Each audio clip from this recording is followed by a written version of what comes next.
Hi guys, it's your host Josh from Recovery Talks 24/7, and I just want to say thank you so much to all the followers that have been following me on my journey on the podcast, and all the people that I've had on so far has been absolutely amazing. Also, just want to acknowledge my sponsor that I have called Money Wellness. They're a great debt company, so they help out with all of your debt issues, or if you have any sort of misunderstanding regarding some bills, then obviously do get in contact with Money Wellness. They're a great help. They helped me through my debt problems, and I am currently on a DRO, and they've been phenomenal. I was really nervous of picking up that phone, but I definitely encourage anyone that is struggling with any form of debt just to get in contact with Money Wellness. They're great, great support. So today I have got an amazing guest with me. Her name is Bex, and she's got a phenomenal story in regards to what she has been going through her addiction and also through her recovery as well. Now, everyone that I have been speaking to, everyone's stories that I've been listening to as well have been very different, and it's great to get a different perception on other people's lives and how they've got through their recovery. And Bex has been doing an amazing job, and through communicating with her and seeing all the things that she's doing at the moment. She's big on TikTok, great mental health coach as well, doing amazing stuff. So Bex, thank you so much for coming on today. I really appreciate it. Thank you for having me. Really excited to do this That's all. interview. Yeah, awesome. Bex, it's been amazing, to communicate with you and hear what you've been up to, between us both. But I really want to get your story shared with those that are going to be listening to this podcast today, because I'm sure they want to know, what's been your sort of lifestyle and what you've gone through. So, Mm. without me talking too much, can you just share about, your background and journey with addiction for me? Yeah, so let me take you back to age 14.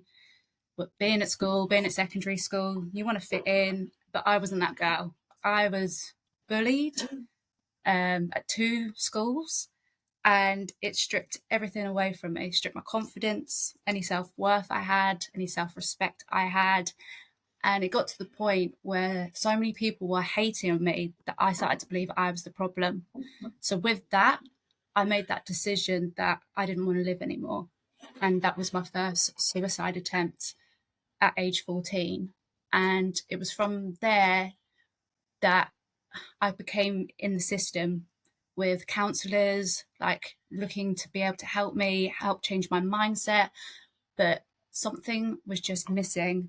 And I felt like I didn't belong in this world, and I didn't know how to adjust. I didn't know how to make friends. I just had this persona that I just felt like I was unwanted by anyone, and I was just looking for an escape. And a little bit older, you get on with older crowds, boys come into it as well, and I started hanging around with the wrong crowd. Getting into that party scene with ecstasy and taking ecstasy for that first time was like, right, this is the answer to all my problems. This is going to solve everything. I feel confident. Um, I've got my voice. I'm around people. I'm having a great time. This is the life I want to live. But then after a while, that high is not the same. So then you start chasing that high. And it went from ODing on ecstasy, having taken like 11, I think it was 11 ecstasy tablets from a night to the day, and then falling in ITC um, with basically an accidental overdose. But that wasn't a wake up call. I was still wanting to chase that high. Cocaine, MDMA, whatever it was that got me back to that first high, I would do it. And it just led me down another route because those drugs weren't doing what they was meant to be doing. And it got to a part where my mental health was so bad with that chemical imbalance always being up and the come downs that I just wanted then to numb myself. And where I'm based, the community is quite small, so it's easy to kind of get into these kind of circles. And that's how step by step, trying like Valium, trying other like prescribed drugs that I could get off the streets. It just led one thing to the other until I found heroin. And that was age 19. Um, yeah. And you know what? Most people start smoking it, but no, no, no. I had to go straight to the needle. And it was like, it wasn't even a decision that I even thought about. It just happened. But at the same time, I felt excited. It was this euphoria feeling that I'd never felt before, that for the first time, everything was just silent and I just felt at peace. And I think that's what I was chasing, just that peacefulness to have and just to leave that chaos behind.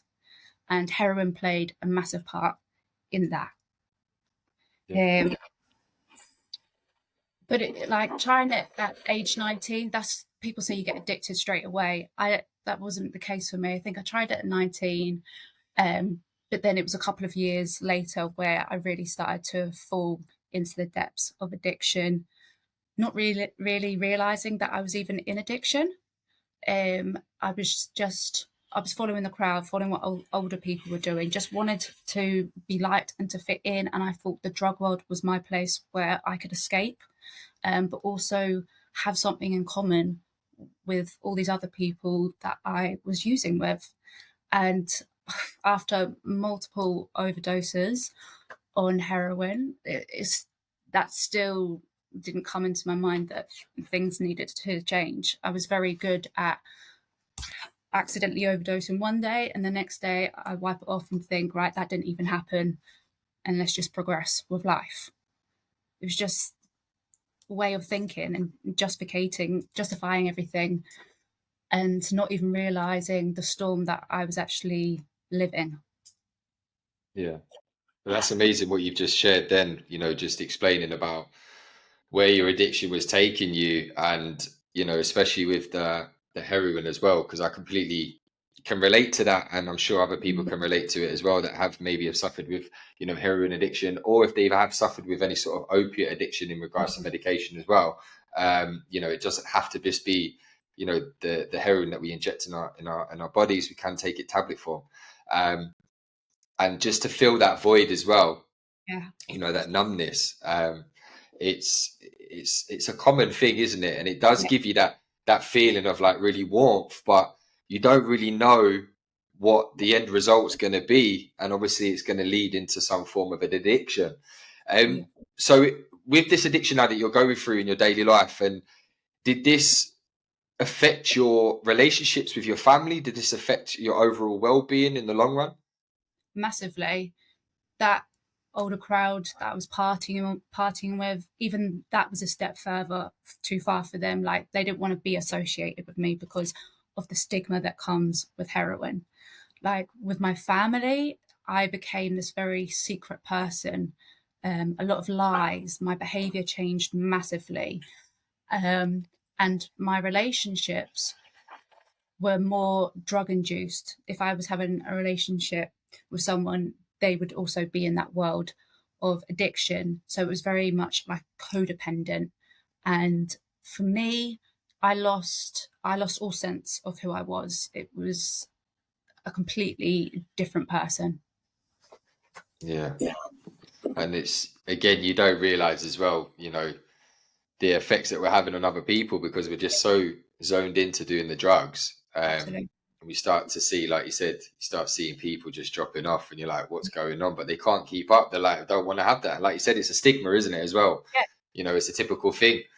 People always say, oh, that crackhead over there, or that baghead. And, we was one of them.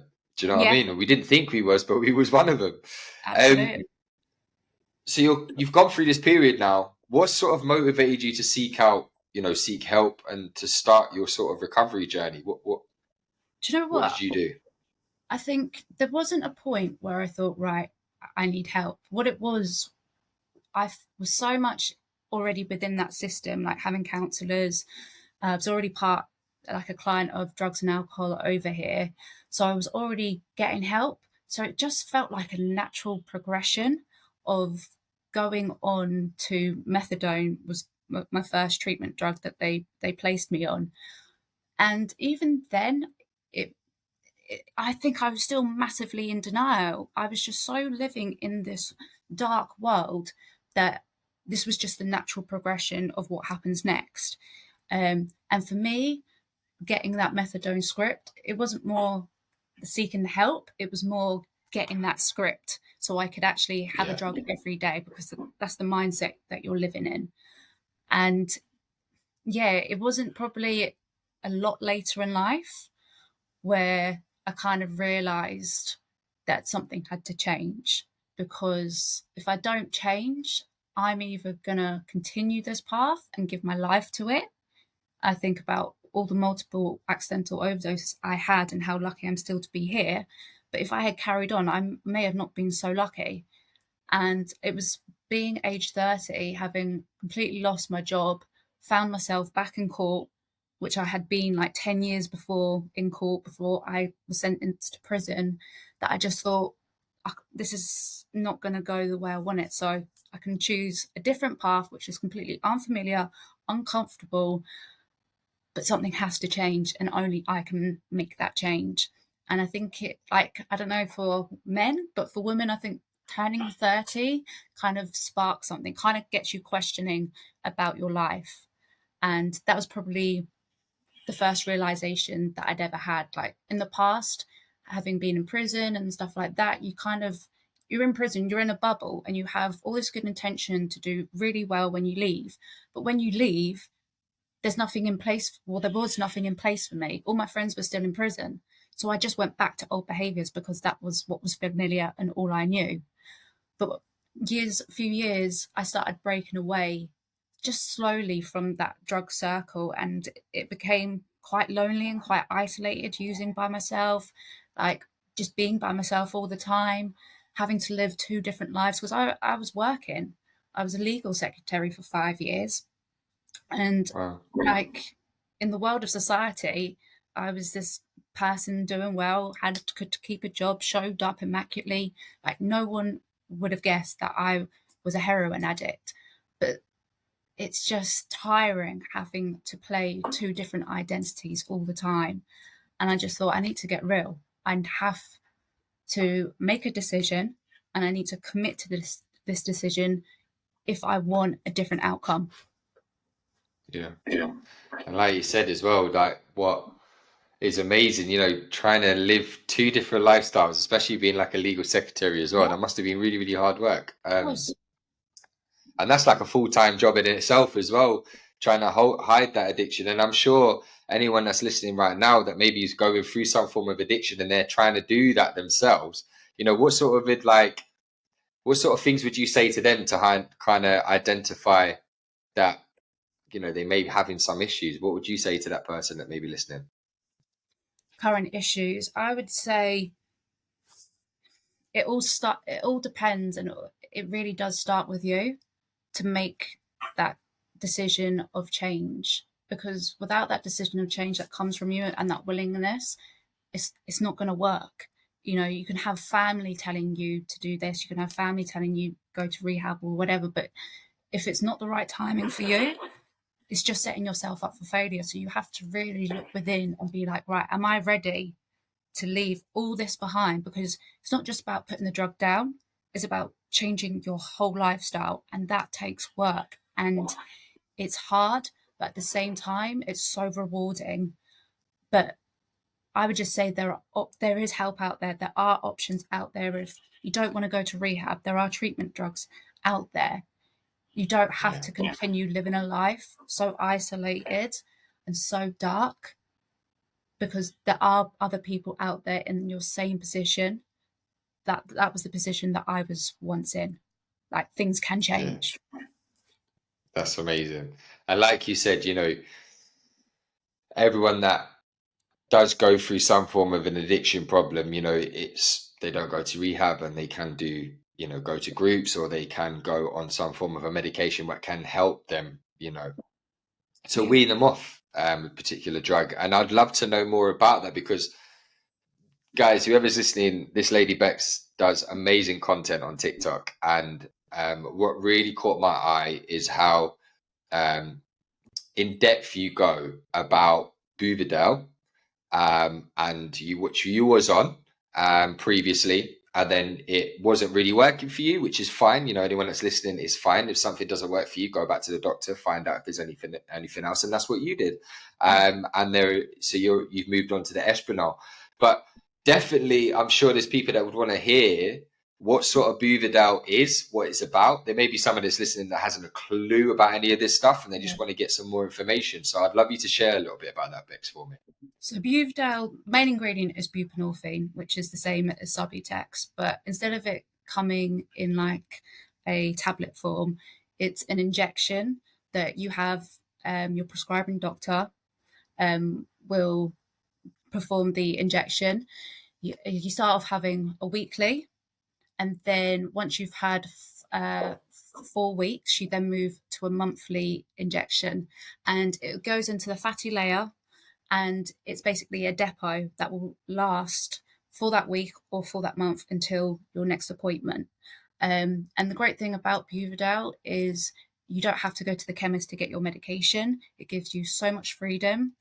And just knowing that you have this kind of gives you that safer environment to then kind of self-reflect on other areas that you may need to work on yourself, which can be quite emotional and quite hard. And I know, talking from my own personal experience, like emotions are hard to talk about. And that was probably one of the reasons why I used drugs in the first place. So to be able to do that whilst on Buvidal makes life a lot easier. But with the Buvidal, it's not just about the drug. You have to do the work with it as well to really get that 100% out of it. And it's also finding the right dosage for you, just like any medication you may be on. Yeah. So you've obviously gone through this period of time of being on Buvidal. Then obviously you moved on to Espranol. Was there any particular reason why you moved on? Was the Buvidal was just not working for you? What it was, before I went to Buvidal, I had been on Espranol quite a while, and just like anything, you know, something new comes out, you hear the hype, but then you also see the proof of how it's working for other people. And I was like, I'm open-minded to try and whatever, if it's going to benefit me, if it's positive, let's just give it a go. And I liked the fact that I didn't have to go to the chemist every day and the freedom that came with it. However, for me, just like any other medication, the medication didn't give me that quality of life that I had on the Espranol. It kind of played with my emotions where I just felt depressed a lot of the time. But I know from other people how incredible it's worked for them. So, you know, if one drug doesn't work for you, something else might work for you. But it was so weird. After changing from Buvidal to Espranol and then going back to the chemist, it was like this strange feeling like I had relapsed, even though I hadn't, because the guilt came with it again, having to go back to the chemist, the stigma that comes with it. And it was something that I had to really work on and really work with my mindset, saying, this medication's actually benefiting you. It's preventing you going back into street drugs. And at the same time, you're able to work on yourself with your mindset, also be physically in a better place. And when you feel better, you want to do more things, and that's when you want to really work on yourself. Yeah, and that's amazing. And guys, obviously, whoever's listening to this podcast, obviously on just via the audio, you know, just seeing Bex as she is now and how you look, you know, you've got a glow about you.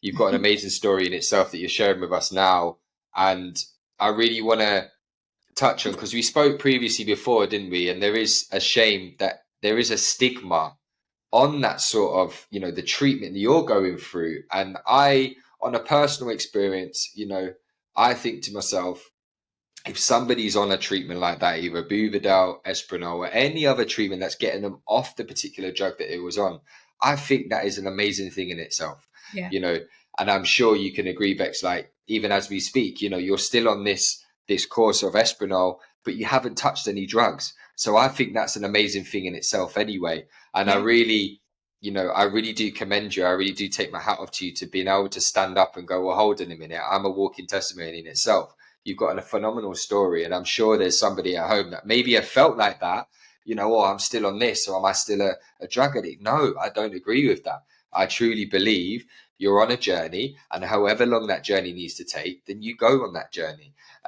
You know, and you've got a great support network as well. And that's purely the reason why I wanted to get your story out here today. So what I would love to know, Bex, then, so you must have gone through some form of challenges though when you in your recovery journey before you got on the Buvidal and then after, and also the same with Espinol as well. Yeah. So the changes with the treatment prescription drugs, it gave me some time to just take a step out and breathe, be able to step out of that chaos of that world. There was no more chasing for the drug, no more obsessing over getting that hit, no more having to associate myself with people I didn't really want to associate with. It just gave me that time where I could just take a minute and be like, okay, so what do I do next? Because sometimes I think in those early stages, it can be very lonely, especially when you're leaving everything behind, because not everyone in addiction is going to be ready at the same time to jump out, or some people are never ready. So you're doing this all by yourself.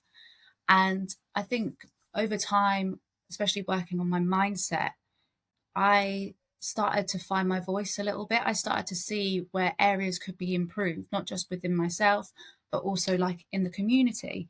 And I think by finding my voice, that's when I started using social media, which is something I would never have done. Being bullied at school took that confidence away. I couldn't do public speaking. That was a fear. But then doing it more over time, you get more comfortable and become more confident. And I think sharing my story online, I straight away thought I was going to get trolled, and that would be it.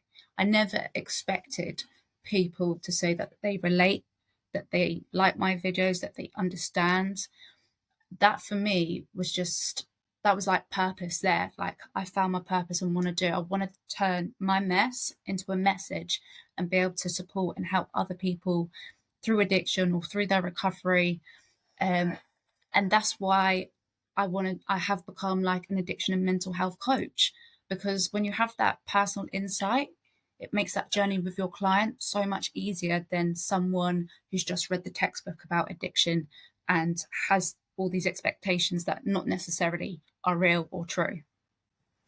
Yeah. And something I would really want to touch on is, like you said, turn that mess into a message. I think that's powerful. Absolutely powerful. So can you share like any sort of, significant big triumphs that you've had, milestones that you've achieved since being on your treatment? Like you just touched on that a little bit there, but I'm sure you could kind of elaborate a little bit on, what big things have been going on for yourself since going on this treatment. I've actually now been going on this treatment and staying away from street drugs. Actually have now got a solid friendship group, which is something that I hold dearly to myself, because leaving school with no friends, and especially in my 20s, it was very lonely, like no real sense of friendship, no one you could just call or met. Like I didn't have that. So to have that now is something very, very special that I cherish and very grateful. And the girls know me. They know my past, but they don't judge me for it. They know me as the Bex today. And that is a massive achievement. And also, taking everything I've learned and being able to turn it into something positive and not feeling ashamed anymore. That's for me is a big milestone, because you do walk around with guilt and shame that you've gone down this route. And for me, another milestone is finding confidence. Absolutely. Finding and having that inner relationship with myself. I never thought I would like myself, but I can now look in the mirror and tell myself that I love you, you are great, I'm so proud of you, whereas something I couldn't even look in the mirror or look at myself. So that again was a milestone. And then, of course, finding my purpose and wanting to build a coaching business and help other people. Like, I never thought that would be possible, because there was always this stigma that, once an addict, always an addict, or you're on medication, so you're not clean, like you can't do this. But there is no law. Do you know what I mean? There is no rule book. You decide what you want to do and you go achieve it. I don't listen to people now who aren't where I want to be. I take advice from the people that I look up to, who are role models and have helped me along my journey, and who I aspire to be one day. They're the people that I listen to. Yeah, and that's amazing, Bex. And You know, you've taken us on a journey here where you was in an absolute mess. You know, you was going to court, you had no friends, you was in absolute despair, and then look Yeah, where you are today. You know, you're doing an amazing content on your TikTok. Also, we want to talk about the book that you're in as well. You yeah, know, with sharing about that, we need to hear about that. So give us a show of the book. We'd love to right. see it. It is called Next Level Your Life, and we can see you on there as well. Tell us a little bit about that, Bex. So this was last year. So I had been following Kyle Wilson, who is an incredible mentor, and I had seen one of his emails where it said if you want to be in one of his books, just email back and jump on a call and go from there. So I jumped on the call, not really expecting much from it, shared my story like I have done today. And they were like, yes, this is going to be so powerful. And when I started writing, it was also like therapy at the same time to see from 14 to where I am now, just how much mess I'd gone through. But I came out it stronger on the other side. And to be able to put my words, no one else's, but my words on paper for other people to read, that for me was always a goal because I had felt that I always wanted to share my story. I wanted to put my story out there, but I just didn't know how. But this opportunity just came at the right time, and this book actually became number one on Amazon. So it's a number one bestseller, Wow. and internationally as well, which is just amazing. And so now it's something I can always look to. I can read and remind myself, but also this book has some incredible stories in here from other people through their transitions of maybe not drugs, but different life struggles. And it's all about, going through that mess and then the transition and what that transition looked like. And yeah, it's something I'm very, very proud of to actually see my name and picture on. Yeah, that's amazing. And so, what would you, if anyone wanted to get that book, is there any way that they can get it at all, Bex? Yes, they can. So my TikTok is Bex underscore iconic elite. And on there's an actual link to my website where it has then a link to be able to buy the book. That's amazing. I still need to get that book as well, by the way, because I need to have a read Yes, of I will that. send you a free Um, copy. you're a legend. So, what I would love to know, Bex, because you're a woman of wisdom, you know, from just talking to you now, what advice would you give to someone that's struggling with addiction or is considering treatment options and there is this stigma going around? What advice would you give them personally, Bex? Forget the stigma for one, because that stigma will always be there.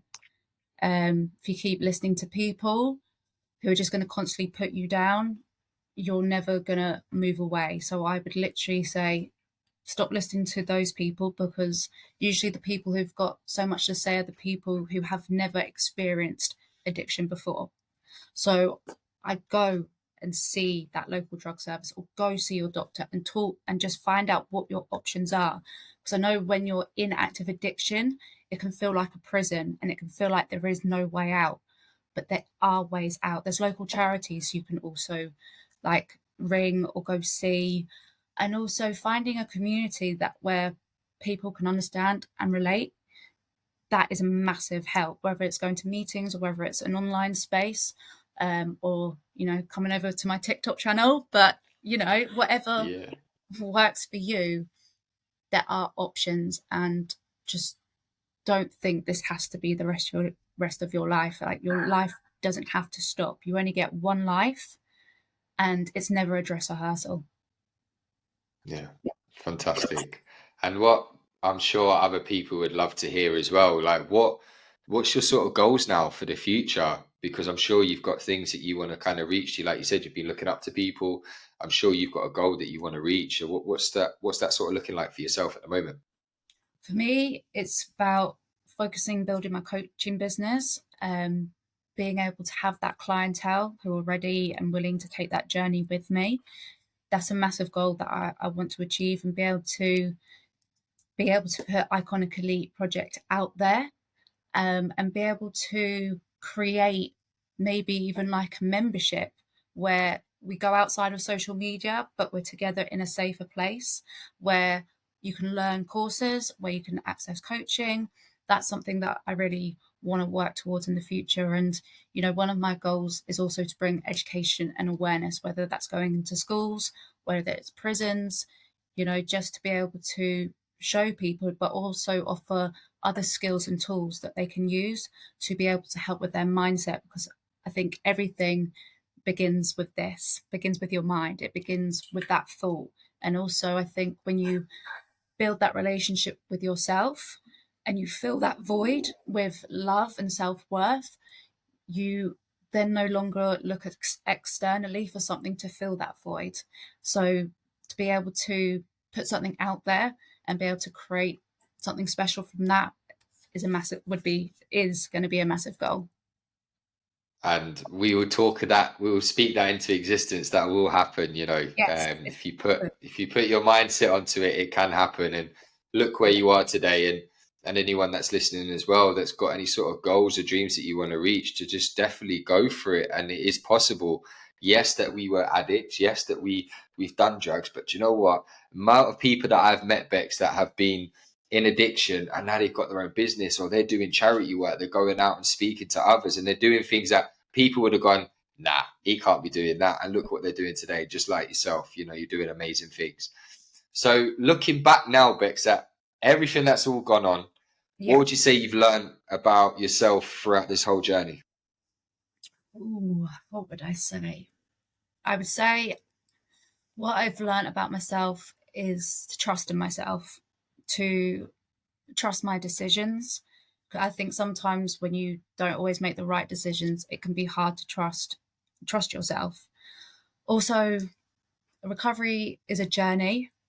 There will be ups and there will be downs like any journey, but it's in those moments where life isn't going too great that you learn from mistakes, and that's what makes you better. And I think there should be no shame in falling backwards. When I fell backwards last year when my dad died, it was a very traumatic and emotional time, and I've got no shame in saying yes, I relapsed. But from that relapse, I learned so much more about me, that drugs don't solve the problem, they just cause more problems. And for me, I just have to keep that in my mindset, and also think, before my dad died, I had such good years, but because I worked on myself, because I changed who I was, that I just wanted that back. And that meant so much more to me than being in that world of addiction. And I say, like, the energy I put into my addiction is the same energy I'm putting into my recovery and doing good. That's amazing, Bex. Bex, thank you so much for today, for being able to come on and just share, you know, from your journey and what you've been through. And you're a miracle in itself. You know, you are definitely a miracle in itself, Bex. And there's going to be somebody out there today that's going to be listening to this, and they're going to go, do you know what? Thank God that I've been able to listen to Bex and hear her story, and that somebody's going to be able to relate with that. Thank you so much for being able to really stand tall and really come up against what people have this stigma about, these treatments that people are on. Because both me and you have agreed, you know, I have met people that are on treatments, but they're no longer touching that street drug, and it's keeping them where they are today, you know, and they're still strong today. So it is possible. Yes, there is people out there that we probably know that have been on some form of a treatment and they've abused it. But again, if they don't abuse it and they did it the correct way, it can work. So sadly, yes. And I think that's what maybe people have created such a stigma around that, because people have abused it. But we forget about people like yourself, Bex, that are on this treatment. You're not abusing it. You're no longer touching the street drug anymore, and you're sticking at it. So it goes to show you're proof in the pudding, as they say. But guys, whoever's listening, thank you so much again for coming on to my show and listening to this amazing interview that I had with Bex. And definitely check her TikTok out. Content is absolutely amazing. Go on there. It's on Iconic Elite. Check her out on there and find out some information. And definitely order that book, because I'm definitely going to have that book because I need to read it. But thank you so much again, Bex. All Oh, you're right. welcome. Thank you. All right. You take care. Cheers. Bye.